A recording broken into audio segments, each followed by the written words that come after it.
Bienvenue dans ce nouveau numéro du Grand Jury d'RFM. Bonjour commissaire Cherna Keita et merci d'avoir accepté notre invitation.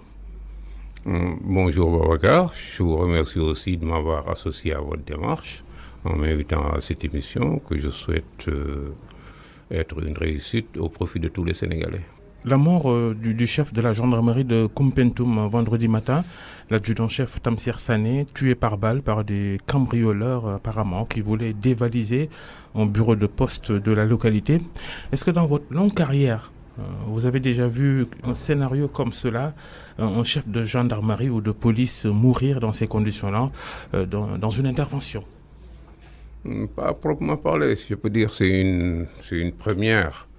Un chef de gendarmerie qui est abattu au cours d'une intervention, si on exclut les événements de la Casamance au début de la rébellion, où il y a eu effectivement beaucoup de morts d'hommes, et certaines situations de terrain par rapport aux équipes d'intervention, on a eu quand même des éléments d'intervention qui sont morts sur le terrain, que ce soit à Thiès, à Guédiawaye, à Dakar ici, des policiers qui sont tués au cours d'une intervention de police judiciaire en particulier, ou qui ont subi de graves blessures. Pour les chefs, c'est rare. Les chefs, à ma connaissance, c'est très rare. On attend les suites de l'enquête, mais les premiers témoignages font état d'un sous-équipement en moyens humains et logistiques. Si c'est avéré, la brigade de gendarmerie de Koumpentoum ne serait pas la seule à être dans cette situation. Si on fait une cartographie des brigades de gendarmerie, postes et commissariats de police, le problème de moyens persiste. Oui, vous savez, à chaque fois qu'un événement comme ça survient, on s'éloigne du centre d'intérêt véritable et on va chercher à l'expliquer en parlant de moyens, en parlant d'effectifs, en parlant de ceci. Mais une situation objective de terrain, une situation d'opération qui a débouché sur cette mort d'homme. Les gens sont allés en intervention avec ce qu'ils avaient, avec leur engagement, avec leur professionnalisme. Et un coup est parti qui a fauché l'un d'entre eux. Voilà le fait. Maintenant, au-delà de ça, si c'est l'occasion d'analyser la situation de sécurité de manière globale, on peut parler de ces questions-là, de moyens, de sous-équipements, de sous-effectifs. Mais il y a une situation de terrain qui aurait pu bien se passer. Mais une balle est partie qui a fauché quelqu'un. Je crois que c'est autour de ça qu'on devrait parler. Le problème de moyens, on en parle alors. Le problème de moyens, vous savez, déjà, on a un problème d'effectifs qu'on doit rattraper. C'est le problème du ratio. Savoir qu'est-ce qu'il nous faut comme nombre d'agents pour maîtriser une situation de terrain, une circonscription. On a ce problème-là. Nous courons derrière un gap extrêmement important, que ce soit les gendarmes ou les policiers. Au plan des moyens, nous étions beaucoup moins bien lotis il y a de cela quelques années. Nous courons derrière un gap, mais il y a encore, parce qu'il y a encore autre chose à faire. Mais les choses se sont améliorées. Ce n'est pas là qu'il faut aller régler. Une situation sécuritaire, elle s'analyse, elle s'apprécie. Quel est le problème? Qu'est-ce que nous avons comme politique pour y répondre? Qu'est-ce que nous avons comme moyen pour alimenter cette politique et pour agir sur le terrain? Voilà un peu comment on pose ces problèmes-là. À vrai dire, il y a des problèmes parce que nous courons derrière des gaps sur l'effectif, mais parce que nous devons réenvisager notre politique sécuritaire en tenant compte de nouveaux facteurs de terrain qui sont les formes de violence nouvelles, qui sont la surgissance des armes et des types de délinquants tout à fait particuliers qui sont prêts à en découvrir, coûte à laisser des cadavres sur le terrain. Voilà, ce sont ces nouvelles données-là qu'il faut prendre en charge pour nous dire quelle sécurité il nous faut aujourd'hui. Mais si on s'en tient seulement aux moyens et aux effectifs, on force le problème. Vous évoquez quand même le problème de ratio, de gap à combler, oui. Alors urgemment peut-être, parce qu'à l'intérieur du pays, si on prend cet exemple-là, il y a que les forces de police et de gendarmerie surtout ont souvent en charge la gestion de la sécurité sur des périmètres très étendus et avec justement des moyens qui ne sont pas proportionnels à cet espace qu'ils doivent gérer. Oui, mais c'est là le problème. C'est pourquoi nous disons que nous courons derrière un gap. Nous avons aujourd'hui, à vue d'œil seulement, si vous circulez à Dakar, vous circulez à travers le Sénégal, vous vous rendez compte de ce qu'il y a de l'embellie côté équipement. Vous en conviendrez. Ici à Dakar, vous allez aujourd'hui au commissariat central, vous conviendrez qu'il y a de l'embellie. Il y a, à la limite, on se dit, ces générations, on dirait qu'elles sont gâtées, ces générations-là, par rapport à ce que nous connaissions. Les jeunes policiers. Ces générations de gendarmes, qui sont déplacés avec une logistique que nous n'avions pas. On peut dire qu'elles sont gâtées, mais ce n'est pas ça le problème. Effectivement, il y a un problème sur le terrain. il y a effectivement que le terrain est extrêmement vaste et il faut un maillage. C'est un problème de maillage. Le maillage, c'est pas d'abord les moyens, c'est d'abord l'implantation des unités et la délimitation de leur cadre de compétences et les moyens qu'on met là-dedans pour qu'ils puissent régler la sécurité comment dirais-je encore, pour les populations, pour que les populations s'y sentent bien et qu'ils vivent bien. Mais c'est cela le problème. Mais il faut qu'on avance et qu'on continue d'améliorer ce que nous avons déjà pour pouvoir y arriver. Vous parlez d'embellie des postes de police, commissariats de police et brigades de gendarmerie peut-être dans les centres urbains, mais ça ne règle pas pour autant la question de la sécurité, de la sécurisation des personnes et des biens, les cas d'agression qui se multiplient.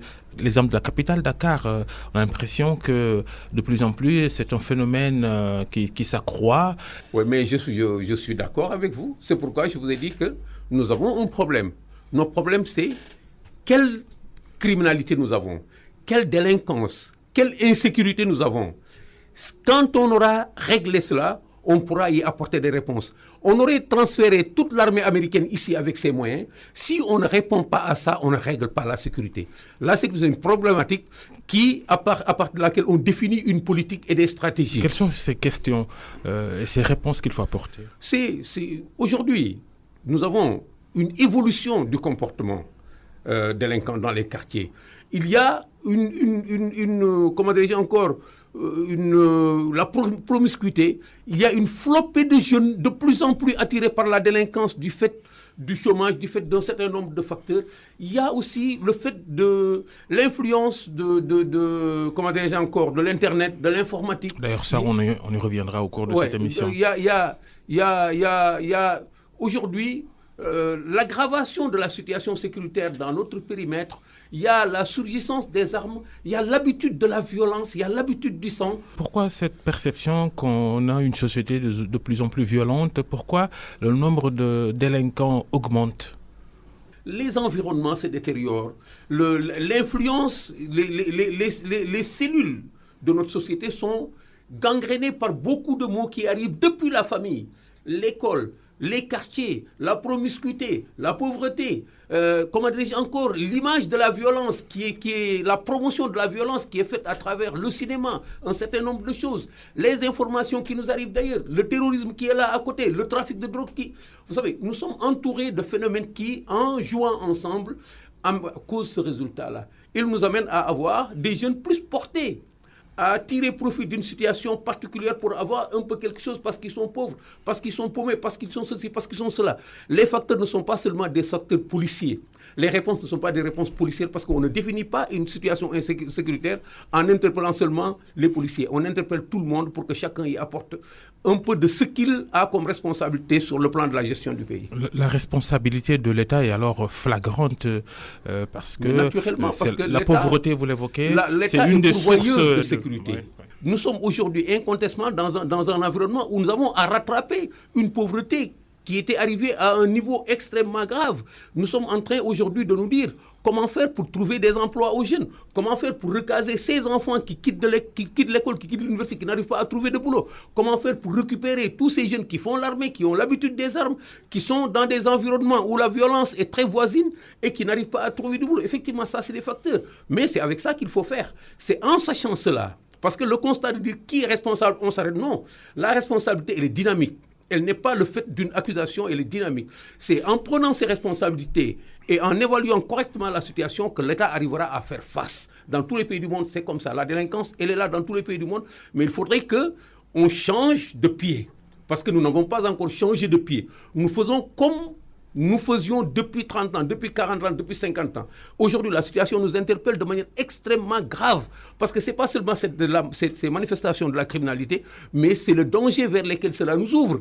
Avec le terrorisme, avec la grande délinquance, la délinquance transfrontalière, avec l'aggravation du trafic de drogue. Avec tout cela, il y a un pourrissement qui nous guette par rapport auquel il n'est pas seulement question de pauvreté, mais il est question de travailler à endiguer tous ces facteurs de désagrégation de notre société. La pauvreté, les conjonctures économiques et sociales ne sauraient justifier à elles seules cette tendance à avoir une société violente.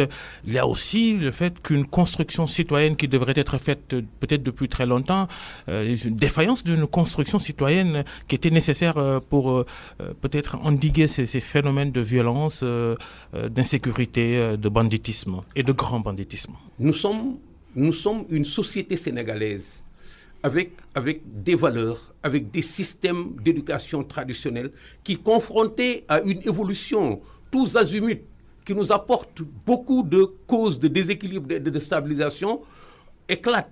La famille n'a plus de prise sur l'enfant parce que le système économique dans lequel la famille est plongée l'interpelle à plusieurs endroits et l'amène à desserrer l'étau par rapport aux enfants. Notre système d'éducation traditionnel, le système, l'intervention des parents, des grands-parents, tout cela a machiné. Maintenant, qu'est-ce qu'il faut? Il nous faut reconstruire, il nous faut nous rattraper sur ce plan-là. C'est pourquoi je vous ai dit que ce n'est pas seulement un problème policier. Il nous faut nous rattraper. Il nous faut réévaluer, il nous faut nous redéfinir un cadre d'éducation, de formation, de sensibilisation, de contrôle des comportements, un cadre de valeurs, un cadre de référence qui pourrait nous amener encore à gagner du terrain par rapport à toutes ces causes de violence dont vous parlez. Qui doit faire ça? Qui doit en être la locomotive? On revient toujours d'abord à l'État qui contrôle le pays. On revient toujours aux communautés, aux différents segments de la communauté, à la famille, au quartier, aux associations, à tout le monde, à tous les acteurs qui ont pour fonction d'intervenir dans notre social, d'intervenir dans notre système d'éducation. C'est ça la base. Maintenant, c'est une question de politique. Comme je vous l'ai dit par rapport à la sécurité, cette approche, elle doit avoir un soubassement politique. Cette politique, elle doit être dans l'éducation, dans la formation, dans l'information. Une politique d'information adéquate, elle doit être dans les politiques sociales, dans tous les coins de politique. On doit faire germer de nouveaux facteurs de rééquilibrage des comportements et des cellules familiales et des cellules de notre société. Ça, c'est très important. Il faut qu'on y arrive. Le commissaire Cherna Keita, ancien patron de l'OCRTIS, est l'invité du grand jury d'RFM. Le premier sujet de cette émission a été cette affaire de Koumpentoum, le patron de la brigade de gendarmerie tué par des hommes armés. On a évoqué les problèmes de moyens, on y revient un peu. Le recours aux ASP, les agents de sécurité de proximité, quel est le regard que vous posez sur l'utilisation systématique désormais, ou presque, d'ASP dans le travail des administrations de la police ou de la gendarmerie, et même parfois dans le travail de terrain, quand on sait que les agents de sécurité de proximité n'ont pas forcément reçu une formation pour ce travail-là? La sécurité, c'est un métier. Les armes, c'est un métier. Et effectivement, quand on y met quelqu'un, pour y mettre quelqu'un, il faut le préparer à porter les armes, à les manipuler. Il faut le préparer à savoir ce que c'est la responsabilité qu'il porte sur ses épaules. Les ASP ont été plongés dans cette situation-là parce qu'on les a créés à un moment donné parce que c'était une idée d'apporter une réponse à quelques interpellations qui se situaient à l'endroit de la sécurisation des points fixes, à l'endroit de la sécurisation, par exemple, des édifices, ainsi de suite, de la sécurisation, par exemple, des banques et autres. On a pensé faire cela pour d'abord cela, mais ensuite trouver à occuper certains jeunes. Mais sur le terrain, on s'est rendu compte de ce travail, d'abord, qui n'était pas le leur, les exposer à des situations dans lesquelles ils devaient intervenir comme des policiers, et il fallait les rapprocher de ces corps-là. Aujourd'hui, ce qu'il faut dire, ce n'est plus le départ. Est-ce qu'ils sont à leur place? Est-ce qu'ils ne sont pas à leur place? C'est est-ce qu'ils apportent quelque chose? Aujourd'hui, effectivement, ils apportent quelque chose. Parce que aux endroits où ils sont, si on les enlève, il y a effectivement un gap. Ne serait-ce que du fait de la présence, de la gestion des services, de la gestion des postes de police, de la gestion des secrétariats, de la gestion de la conduite des véhicules peut-être. Vous voyez, il faut qu'on soit très objectif et très concret. Vous allez aux États-Unis. Les associations de quartier, interviennent dans les commissariats pour alléger les policiers de certaines tâches afin de leur permettre de s'occuper de la sécurité. Est-ce que vous voyez, si on lit ça à la lumière de ces comportements-là, on peut comprendre que les ASP puissent se retrouver à cet endroit-là pour combler un gap, mais ce n'est pas une solution. Je dis même, pour les rattraper et les former encore, ce n'est pas là la solution. Quand on forme un policier, on ne transforme pas un ASP en policier. On doit prendre des gens qui sont dans les conditions d'être formés, parce que c'est des métiers extrêmement pointus et on ne peut pas y mettre n'importe qui. Là, si vous allez dans les commissariats, les gens ont l'impression qu'on leur fait faire du n'importe quoi. Mais on les utilise aux endroits où on peut les utiliser parce qu'ils ne peuvent même pas physiquement faire n'importe quoi. Les administrations. Administration, peut-être accompagner les éléments sur le terrain, appuyer. Vous avez un groupe de 2 éléments qui font un contrôle routier, vous en mettez 3 autres, ça permet d'étoffer l'effectif, ainsi de suite, ainsi de suite. C'est des trucs comme ça, c'est des solutions comme ça que les gens sont en train d'utiliser pour pouvoir au moins résorber ce gap-là en attendant d'apporter des réponses. Et je suppose que l'État, en réfléchissant sur l'ensemble des solutions qu'il faut apporter pour sécuriser les Sénégalais, est en train de prendre la bonne mesure de ce qu'il faut faire en termes de recrutement pour qu'on n'ait plus ce problème-là. On parlait du caractère vaste des zones d'intervention parfois pour les forces de sécurité et même de défense. Justement, à l'est et au sud-est du Sénégal, on a l'impression que cela favorise le trafic facile de drogue. L'avez-vous aussi remarqué lorsque vous étiez commissaire de police à Kolda et pendant votre passage à la tête de la direction de l'OCRTIS, la police antidrogue sénégalaise? J'ai fait des régions à l'intérieur. J'ai fait Kolda. Bon, qui fait Kolda a le regard sur Tamba, sur Ziguinchor, j'ai bourlingué dans ces zones-là. Je peux parler aisément de la perméabilité de nos frontières et de ce que ça peut nous causer comme dommage par rapport au trafic, à la circulation des stupéfiants et même de la fraude. Ça, c'est une réalité fondamentale. Par rapport à la circulation des armes, par rapport à tout cela, c'est une réalité fondamentale. Donc, effectivement, nous avons des problèmes à ce niveau-là et consorts, et il faut le reconnaître. Il ne faut pas se voiler la face. Maintenant, est-ce que c'est des problèmes très actuels comme ça, ou est-ce que c'est des problèmes qu'il faut ressaisir à la lumière de tout ce qui est en train de se passer autour de nous? Nous le savions déjà au départ, qu'effectivement, la drogue passait par là, parce qu'il y a ce qu'on appelle, d'ailleurs, très techniquement, le corridor Dakar-Bamako. Le corridor Dakar-Bamako, c'est comme son nom l'indique, c'est comme un couloir par lequel passe tout ce qui est bon, mais aussi que tout ce qui est bon qu'accompagne tout ce qui est mauvais, tel que la drogue, tel que la fraude, à travers la voie ferrée, à travers les camions frigos, les camions de charbon. C'est ça le corridor de Dakar-Bamako. Et tout y passe.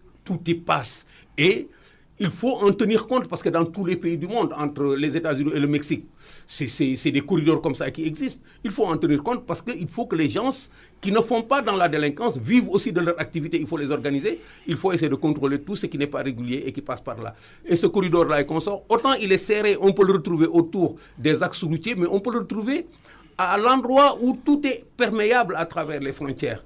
Donc, c'est effectivement cela. Nous l'avons vécu et nous le savons. Nos frontières sont vastes et longues. Il y a des points de contrôle, on dirait des points de contrôle symboliques. Et le reste, tout le monde peut passer là où il veut. Est-ce qu'il y a moyen aujourd'hui pour un État comme l'État sénégalais de davantage sécuriser ses frontières? Il y a bien moyen. Parce que les frontières, ce n'est pas des fils de barbelés et des lignes et des portes qu'on ouvre à midi, qu'on ferme à 15 heures. C'est effectivement une ligne imaginaire qui est là, qu'on peut traverser par des voies régulières de passage de frontières. Mais quand on est mal intentionné, que ce soit ici ou ailleurs, on essaie de passer par où il n'y a personne. Et il y aura toujours un endroit où il n'y a personne. Maintenant, ce que les gens ne disent pas, c'est que nous avons peut-être pas les moyens de faire comme ailleurs, mais aux endroits où il n'y a personne, il y a des patrouilles, il y a des mouvements de police, des mouvements de gendarmerie, des mouvements tout au long des frontières, des missions qui sillonnent les frontières, qui ne peuvent pas être présentes partout, mais qui le font. Avec ce que nous avons comme déficit de moyens, ça peut ne pas paraître. Mais il faudrait que, compte tenu de la nouvelle situation que nous avons, avec tout ce qui peut nous venir de ces frontières de l'Est, au-delà de l'aspect de la drogue, sur le plan sécuritaire, il faudrait qu'on envisage d'y être beaucoup plus présent et de serrer les lignes pour contrôler, pour laisser passer le moins de choses qui nous feraient des dommages. Toutes les semaines, ou presque, la douane sénégalaise annonce avoir saisi des centaines de kilogrammes de chanvre indien ou de drogue dure. Cela signifie quoi?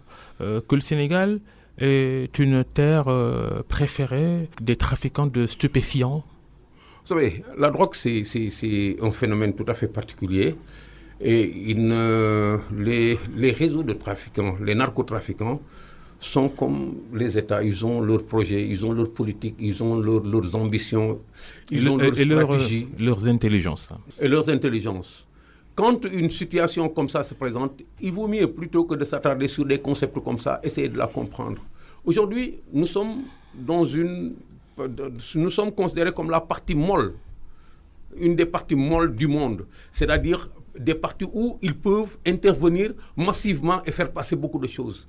Vous allez par exemple, ce phénomène-là, il ne s'arrête pas là. Vous l'avez en Guinée, vous l'avez en Côte d'Ivoire, vous l'avez au Mali, vous l'avez au Tchad, où les gens sont là, ils attendent les failles. Pourquoi? Parce que, à force de passer par certains endroits traditionnels, en quittant l'Amérique pour aller directement en Europe, ils ont saturé ces endroits-là.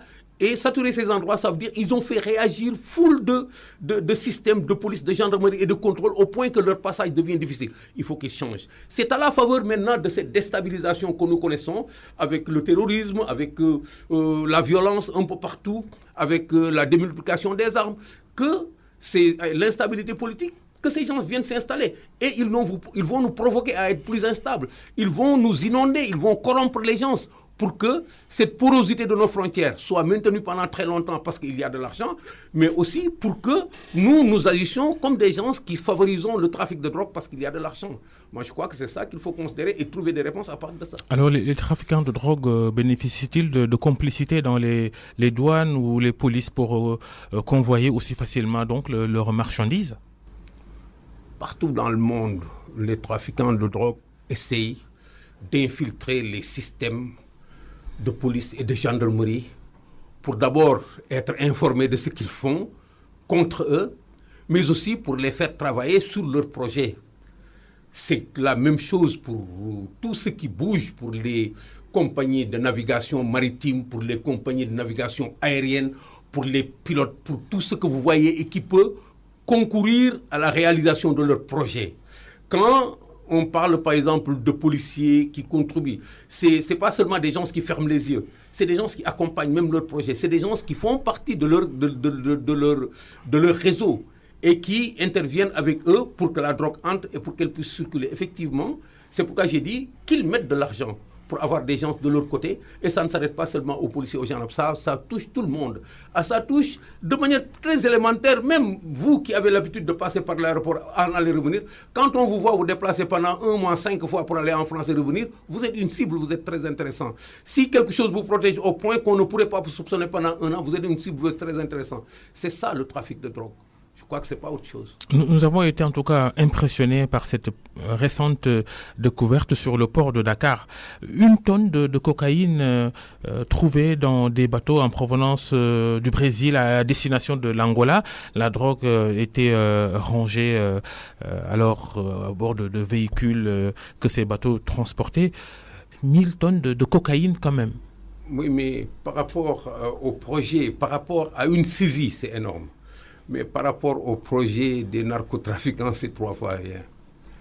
Parce que là où on prend 1 tonne et quelques de machin, c'est des milliers de tonnes qui sont produites. Vous avez vu, on a dit 1 tonne de drogue et on parle de milliards. Ouais. Qu'est-ce qui se vend aujourd'hui pour 1 tonne, plusieurs milliards? Qu'est-ce que vous trouverez aujourd'hui qui se vend à 100 milliards pour juste 1 tonne? C'est ça le problème. Ça veut dire que la drogue est un produit hyper puissant, un produit auquel il est difficile de résister tellement il y a de l'argent là-dedans. C'est pourquoi certaines sociétés, certains États sont farouches et refusent toute compromission de leurs administrations dans des affaires de drogue et se battent jusqu'en dehors de leur territoire pour contrer la drogue. 1 tonne ici, donc c'est important, mais par rapport à la drogue que les gens veulent faire circuler par nous, par rapport à ce qui peut-être est passé avant et ce qui peut-être passera après si on ne s'arme pas de plus de moyens et de plus de vigilance, pour vraiment enrayer ce phénomène qui est en développement, peut-être que d'autres tonnes vont passer ici et on n'y pourra absolument rien. L'épisode cocasse de cette saisie sur le port de Dakar, c'est 1000 tonnes de cocaïne. C'est de voir quelques quantités volées, drogue saisie, scellée et volée. Une autre paire de manches pour les forces de douane, de police ou de gendarmerie, la protection des saisies, des drogues saisies ou de tout ce qui a été saisi est scellé. Vous savez, la drogue, c'est un produit dangereux. C'est partout où il est qu'il suscite des convoitises, des envies. La drogue peut disparaître avec les premières personnes qui ne sont même pas policiers, qui ont mis la main là-dessus, qui ont vu. Parce qu'ils savent que 1 kilo, c'est des millions. Le premier qui met la main là-dessus, c'est que s'il rentre dans son quartier, il peut en faire des millions, surtout quand il s'agit de drogue dure. C'est ça qu'il faut comprendre. À plus forte raison maintenant, quand on est habilité légalement à arrêter, saisir ça, prendre cela, quand on est 5, 6, 10 à le faire entre nous, en sachant qu'avec le paquet qu'on a ici, on a 100 millions, 200 millions, 500 millions, ainsi de suite, pour rien, pour ce qu'on tient dans la main comme ça là et qu'on sort, c'est ça le problème. La tentation arrive vite. La tentation est là, c'est ça le problème. Et c'est ce que vivent les forces de sécurité toute leur carrière durant. N'avoir pas un sou dans sa poche et tenir un petit paquet qui vaut des centaines de millions. Il faut le comprendre. Dans la stratégie de lutte contre la drogue, on doit tenir compte de ces paramètres-là et protéger ces gens d'abord contre eux-mêmes. Que fait-on de l'éthique alors? Non, ce n'est pas une question d'éthique. Moi, je parle d'abord, l'éthique, elle est réelle. Elle est dans cela, sinon le pays aurait explosé. Vous prenez 1000 agents de police ou 10 000 gendarmes, il n'y en a pas 5 qui vont se laisser tenter ou quelque chose comme ça, mais il y en aura qui se laisseront tenter. Donc, la problématique de l'éthique est réglée. Parce que dans leur formation, on leur fait voir ce qui est bon, ce qui est mauvais, ce qui n'est pas bon. C'est dire, ces agents-là, ils ne sont pas comme n'importe quel agent plongé dans des situations. Il faut les protéger contre eux-mêmes. Il faut bien les traiter, il faut bien les équiper. Mais justement, il faut bien. Justement, voilà. Commissaire Keïta, que pensez-vous de cette discrimination? Les douaniers bénéficient de primes lorsqu'ils parviennent à saisir de la drogue. Les policiers et les gendarmes ne gagnent rien quand ils réussissent ou font les mêmes saisies, les mêmes performances. Oui, mais moi, c'est ici que j'ai été sorti de cette ignorance, grâce à l'intervention d'un officier de douane qui a bien voulu, parce que pendant longtemps, j'ai refusé moi de me mêler à ce débat-là, parce que je ne suis pas douanier. Je sais très bien que, quelque part, il y a une solution purement douanière, qui n'est pas liée à la saisie de drogue. La drogue qu'on saisit ne devient pas de l'argent. Et on ne peut pas en tirer de l'argent pour récompenser ceux qui ont fait de la saisie. Mais compte tenu du fait de la spécialité des douaniers, qui, eux, sont dans des systèmes qui génèrent de l'argent à travers d'autres comportements, d'autres saisies, d'autres actions de leurs administrations, ils ont créé une caisse. C'est une caisse de laquelle ils prélèvent un certain pourcentage pour pouvoir récompenser ceux qui ont fait des saisies de choses qu'on ne peut pas revendre. C'est comme ça qu'il faut l'appeler. Et ils ont réglé techniquement cette question. À la police, il ne faut pas qu'on crie, parce qu'on nous dira, oui, peut-être oui, les contraventions. Mais il faudrait qu'on arrive à élaborer quelque chose qui puisse marcher comme le système des douaniers. Le boulot des policiers, ce n'est pas d'être récompensé, c'est de lutter contre des phénomènes dangereux.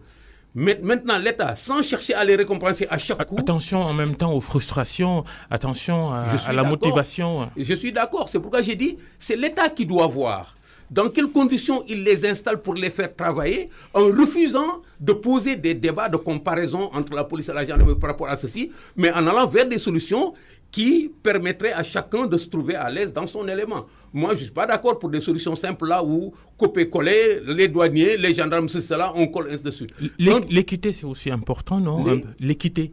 Oui, mais l'équité est importante. C'est moi qui ai soulevé cette question-là. Vous ne l'avez pas soulevée. Moi, j'ai dit que ces policiers, je sais très bien comment ils fonctionnent, je sais très bien ce qu'ils gagnent. Ces gendarmes, je sais ce qu'ils gagnent. Je connais les situations dans lesquelles ils se trouvent. Je connais la dangerosité de la drogue. Je connais jusqu'à quel point ils sont assaillis par les trafiquants qui tiennent coûte que coûte à les mettre dans leur camp. Parce que, ou bien ils sont avec eux, ou bien ils sont contre eux, ils sont toujours assaillis. Même quand tu ne fais rien pour eux, ils sont prêts à te remettre tout ce qu'ils ont dans les poches pour t'avoir une bonne fois pour eux.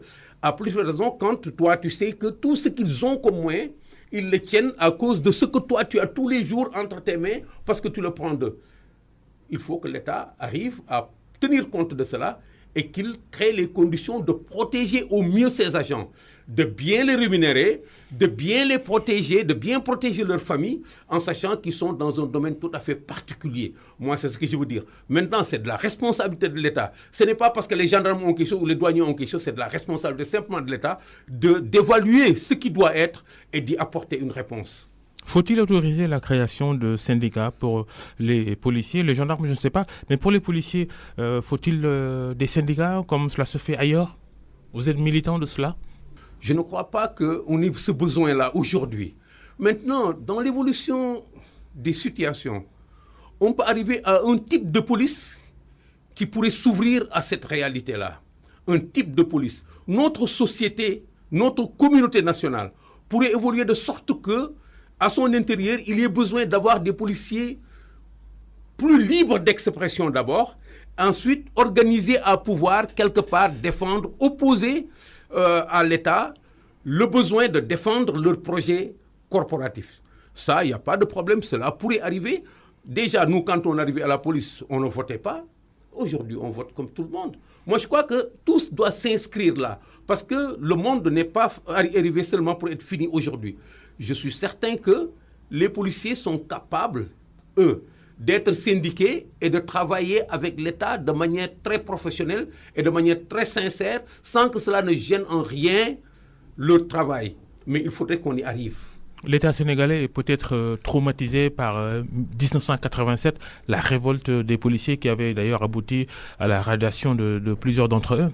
Non, je ne crois pas. Ça, c'est un incident de parcours qu'il est difficile d'expliquer, dont il est difficile d'expliquer ici les tenants et les aboutissants. Je crois que même les générations qui ont vécu ça ne peuvent pas, jusqu'à présent, vous dire comment ça s'est passé. Je crois que c'est une étincelle qui est partie de quelque part. L'État n'est pas traumatisé par ça. C'est une expérience plutôt.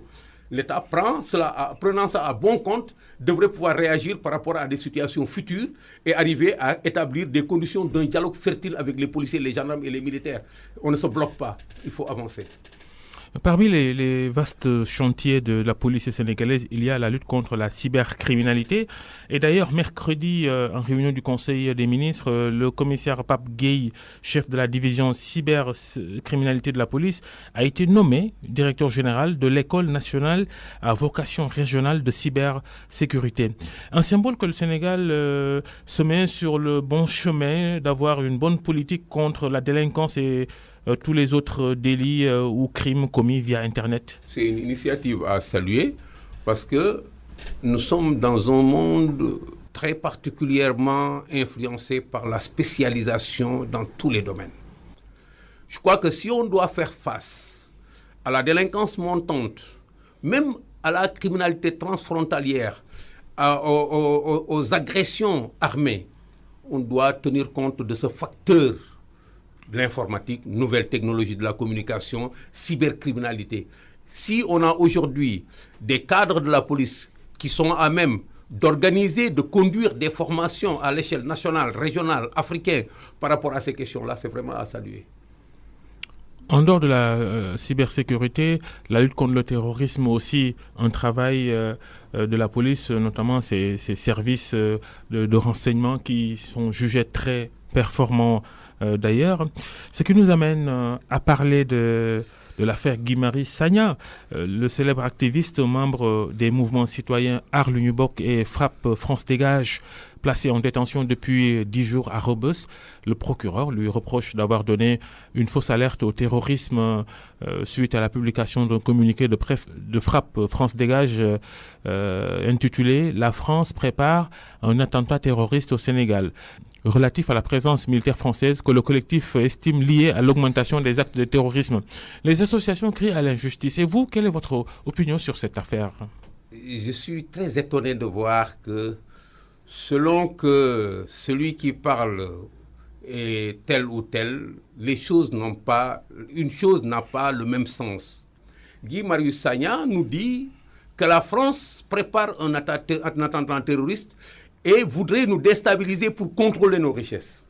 Moi, je suis allé en conférence de presse avec cette histoire de BBC pour dire que Mayeni Jones a été manipulé. Abdoul Mbaye s'est allié avec, comment dirais-je encore, des pillards de l'extérieur. Que toute cette bande de perturbateurs politiques, mais a commencé par la presse. Les gens se sont dit, non, on ne parlera pas de ça. Pétrole à lui seul, pétrole à lui seul, pétrole à lui seul. Aujourd'hui, on dit que l'autre a dit que la France va déstabiliser le Sénégal pour machiner. C'est la même chose. C'est la même chose et on va le défendre. Ce n'est pas ça. Aujourd'hui, quel que soit celui qui doit déstabiliser le Sénégal, nous devons être solidaires autour des autorités qui prennent des mesures par rapport à ça. La France pourrait ne pas être exempte de ça. Mais est-ce que cette information, elle est avérée, elle est bonne? Il faudrait qu'on soit très sérieux parce qu'on est à une situation qui est telle que notre État, nos citoyens, nous-mêmes, chacun d'entre nous, doit prendre conscience de la dangereuse de la situation dans laquelle nous nous trouvons. Vous auriez fait quoi si vous étiez encore commissaire de police, qu'on vous demande d'interpeller Guy Marius Sagna sur les déclarations qu'on lui attribue? Quelles seraient les conclusions de votre enquête? J'aurais été encore en fonction. Ce qui est dommage, c'est que les gens sont attendus. Moi, je suis très réactif par rapport à ça parce que je suis très pointu par rapport à ce qui risque de causer des troubles. Je l'aurais arrêté moi-même. Et je ne peux pas vous dire la conclusion de mon enquête, mais dès que je prends l'initiative de l'arrêter, je saurai sur quoi. Parce qu'il est question de le confondre par rapport à ce qu'il a dit. Par rapport à ce qu'il a dit. Pourquoi? Parce qu'il l'a dit. Si c'est des déclarations infondées, c'est très grave. C'est à lui de nous apporter les preuves. Et même s'il l'a dit et c'est fondé, ce n'est pas le lieu de ce débat, ce n'est pas la place publique. Moi, je crois qu'il faudrait qu'on revienne à plus de réalité par rapport à cela. Si quelqu'un peut dire n'importe quoi, et quand on intervient contre lui, on nous dit oui, voilà, c'est... Moi, je vais préférer tout de suite être activiste et avoir le droit de dire tout ce que je veux. Mais justement, l'autre conclusion qu'une partie de l'opinion tire de cette affaire Guy Marius Sagna, c'est la promptitude dont fait montre la justice sénégalaise et surtout le procureur a écroué un anti-gouvernement, ce qu'il ne ferait pas lorsqu'il s'agit de membres du pouvoir en place. Allusion justement à l'affaire Aliou Sall. Moi, je suis d'accord avec toutes les analyses qui sont comme ça. Mais vous savez, moi, ce que je refuse, c'est qu'on soit dans un pays où les critiques sont libres. Vous n'êtes pas dans la mission du procureur. Et dès qu'il y a une affaire, on compare deux affaires qui n'ont rien à voir. Et je vous l'ai dit, l'État, les autorités, par exemple, la police qui interpelle quelqu'un, ne doit pas le faire. Le procureur, s'il fait quelque chose, il ne l'a pas fait. C'est le président qui lui a donné des instructions. C'est le ministre qui lui a donné des instructions. C'est politique. Mais il faut qu'on arrête tout ça. Il faut qu'on se respecte, nous tous ensemble, et qu'on respecte les gens dans leurs fonctions. Moi, si j'ai répondu à votre invitation, c'est parce que je vous respecte. Vous êtes là dans une radio, vous faites des émissions, et je suis certain que vous faites bien votre travail, et je le respecte. Je viens répondre à vos questions. Mais il faudrait qu'on fasse la part des choses, et qu'on arrête vraiment de faire de tout ce qui s'agit, qui sont des opposants des saints, des gens qu'on doit écouter, des gens qu'on doit suivre dans la rue, des gens qui doivent provoquer, des gens qui doivent toujours être considérés comme innocents. Et celui qui il sera difficile, commissaire Keïta, d'empêcher l'opinion de se poser certaines questions, vu les liens de verticalité, quand on regarde la hiérarchie, liens de verticalité entre le pouvoir public et la justice via le procureur, qui a pour chef le ministre de la Justice, le ministre de l'Intérieur qui est politique, qui est chef de la police. Vous êtes un ancien policier. On ne peut pas empêcher les gens de se poser ce genre de questions. Ce qui est drôle là-dedans, c'est qu'on essaye de poser des questions qu'il n'y a pas lieu de se poser parce que vous me dites, le ministre de la Santé, comment dirais-je encore, le procureur, son chef, c'est le ministre de la Justice. Mais c'est vrai. Mais après, ça ne l'empêche pas de faire son travail. C'est le président de la République. Ce qu'il y a à évacuer là, c'est ce jugement d'a priori que chacun se doit de faire. Et ce jugement d'a priori colle au pilori toutes les autorités du pays et fait de saints, de gens. Par exemple, moi, aujourd'hui, on m'impose ce débat-là. On me dit que Guy Marius Sagna ne doit pas être arrêté, bien qu'il ait parlé de ce truc-là. Ce n'est pas la responsabilité de ceux qui en parlent. Laissons la chose aller. Guy Marius Sagna, il y a eu 1000 occasions de l'arrêter, vous le savez très bien. Mais à chaque fois qu'on le prend dans une situation où on peut passer, on passe. À force de faire comme ça, on élève quelqu'un qui va se croire autorisé à faire tout. Il faut que ceux qui contestent assument leurs responsabilités. Ceux qui contestent ne doivent pas aller brûler le pays là. Pourquoi? Parce que c'est des activistes, c'est des contestataires et ils n'ont pas de projet politique. Bon Dieu de bon sang, il faut que ces gens-là s'impliquent politiquement, qu'ils nous disent où est-ce qu'ils veulent amener ce pays-là, plutôt qu'ils nous disent toujours ce qui ne va pas, pourquoi tel est mauvais, pourquoi tel est bon. Est-ce que nous, on s'alimente de ça?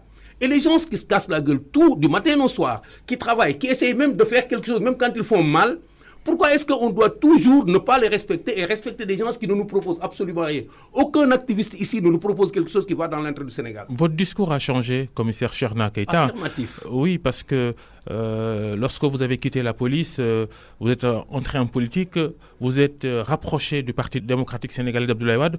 Aujourd'hui, vous êtes militant de la mouvance présidentielle. En caricature, ça fait du coq à l'âne, d'une extrémité à une autre. Il faut du culot. Il faut du culot pour pouvoir accepter d'entendre quelque chose comme ça. Mais il faut du contenu. Un kilo sans contenu ne sert absolument à rien. Je ne suis pas allé au PDS. C'est le PDS qui est venu à moi. Je ne suis pas allé à l'opposition. C'est l'opposition qui est venue à moi.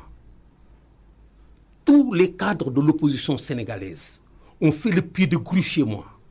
Chacun me disant ce qu'il veut faire avec moi. Je suis un citoyen sénégalais. Quand on me dit que tu es apte à entrer en politique, viens qu'on fasse ensemble, j'y viens avec mon esprit. Je ne suis pas quelqu'un qui a quitté là-bas pour aller là-bas. Je ne suis ni un revanchard, ni un mécontent, ni quelqu'un qui a la vocation simplement de s'opposer. Je suis un citoyen responsable qui a accompagné cette opposition-là pendant des années en essayant de les amener. Demandez à chacun d'eux, des plus grands aux plus petits, de ceux qui parlent aujourd'hui. Je ne citerai personne, mais faites la liste des ténèbres de l'opposition. Dites-leur qui c'est qui n'est pas venu me voir. Qu'est-ce que je ne leur ai pas dit sur la responsabilité de l'opposition, sur la manière dont on doit travailler à s'opposer, sur notre responsabilité par rapport au Sénégal, par rapport au peuple sénégalais, par rapport aux citoyens. Quand j'ai vu cela, pendant des années, je me suis rendu compte de ce que les gens ne s'opposent que par affairisme. Les gens ne s'opposent pas parce qu'ils ont un projet alternatif. Les gens ne s'opposent pas parce qu'ils aiment ce pays-là. Les gens s'opposent pour des ressentiments, pour le besoin d'avoir le pouvoir, pour le besoin d'avoir des privilèges, ce que je ne cherchais pas. Et quand, au moment d'arriver à l'élection, je me suis opposé, j'ai évalué. J'ai dit d'abord, mais pourquoi absolument, comme je vous pose la question, ceux qui gouvernent doivent être les gens mauvais? Pourquoi? Pourquoi ces gens que je connais, qui ne sont jamais allés dans le bon sens, doivent-ils être les bonnes gens? Mais j'ai fait mon choix. J'ai dit, pour cette élection présidentielle, il y a 5 candidats. J'ai choisi celui en qui j'ai le plus confiance. C'est mon devoir, ce n'est pas mon droit, c'est mon devoir. Et chacun de nous, et les citoyens sénégalais, à un pourcentage énorme, ont fait comme moi. Je crois que c'est un peu ça qu'il faut considérer, plutôt que de s'attarder sur des positions figées. Je ne suis contre personne absolument. Je ne suis l'ennemi de personne absolument, mais je me rends compte de ce que tout le temps, c'est la question qu'on me pose. Mais pourquoi vous? Vous ne deviez pas être de l'autre camp. Mais pourquoi moi? Moi, je dois être de tous les camps qui arrangent le Sénégal. Et seul mon jugement peut me permettre d'être dans un camp. On va terminer cette émission par du sport et de la culture, la musique. Vous êtes l'ascendant des membres du groupe Takeifa, groupe de musique. Oui. Vous êtes le père de plusieurs membres de Takeifa. De tous les membres. Oui. Votre fille, Ma Keita, s'est écartée du groupe sans entrer dans les détails de pourquoi elle est partie. Est-ce que vous travaillez à ce qu'elle revienne rejoindre ses frères Ce n'est pas comme ça. Vous savez, la musique, la culture, le business, c'est des alliances, c'est des froids, c'est des projets individuels. Si on se met toujours à vouloir coûte que ce soit 5 oiseaux, 10 oiseaux en cage pour faire toujours la même chose, on n'est pas dans le projet. Mais nous continuons notre projet Takeifa. Si vous venez à la maison, à Kendiaïlo, vous trouverez que nous sommes en train de travailler sur un projet énorme, qui est un projet Takeifa, en espérant que demain, quand les gens auront perdu de continuer à faire chemin seul, ils reviendront tous. Nous sommes en train de monter un complexe culturel qui s'appelle le complexe El Hadj Baba Mal. Il est énorme, il est en construction Il a fait sa phase d'arrêt et je ne peux pas donner tout le contenu de ce complexe. Mais c'est ça le nouveau projet Takeifa. Takeifa ne peut pas continuer simplement à faire tant de la musique, c'est cela. Il faut qu'on revoie, qu'on s'évalue sur le terrain. C'est un peu ça qui est à l'origine de toutes ces dissensions-là dont on ne donne pas le détail. J'espère que demain, vous allez laisser votre fille Ma Keita, la bassiste, faire carrière solo, quoi. Non, elle n'est pas a priori, il faut laisser ma fille faire carrière solo. Elle fait ce qu'elle veut. Ma Keita, elle a plus de 25 ans. Elle doit faire ce qu'elle veut. Moi, quand j'avais 21 ans, je faisais déjà ce que je veux. Donc, c'est un non-débat que de rentrer là. Moi, ce que je peux vous dire, c'est que Takeifa, c'est un projet. C'est un projet qui dépasse les générations et nous sommes en train de nous donner les moyens de lui faire dépasser les générations. C'est un projet de famille. Le combat de tout à l'heure, la plus grosse affiche de la saison de lutte traditionnelle, Emerson Modulo, pronostic, analyse, 10 secondes. Moi, je suis plutôt porté à penser que Modulo va rééditer, Dieu est juste, va rééditer son exploit sur Emerson et au moins arriver au sommet pour la première fois. Le commissaire Cheikhna Keita était l'invité du grand jury. Merci d'être passé, maître. Merci d'être venu. Vous êtes ancien commissaire de police, ancien patron de l'OCRTIS, la police antidrogue sénégalaise.